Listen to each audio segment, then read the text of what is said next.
Lahat ng mga sinasabi ni Zaldico ay pawang mga imbento lamang. Walang basihan, walang ebidensya. Umuwi muna siya sa Pilipinas at sumpaan ang kanyang mga sinabi at harapin ang mga demanda o kaso laban sa kanya. Pakatandaan natin, nagsimula ito sa sinabi ng Pangulo sa kanyang Zona 2025. Mahiya naman kayo. Bakit niya pasisimulan ang malalimang pag-iimbestiga?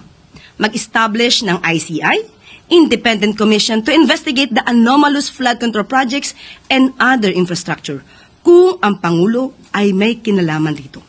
Logic! Hindi ba dapat na iiwasan niya ang issue nito kung siya mismo ang mapapasok? Ang investigasyon na sinimula ng Pangulo ay unti-unti nang nagbubunga. Malinaw na ang mga pangyayari. Papalapit na ng papalapit tayo sa katotohanan. Kaya't pinipilit ilihis upang makaiwas ang mga tunay na may sala sa katarungan.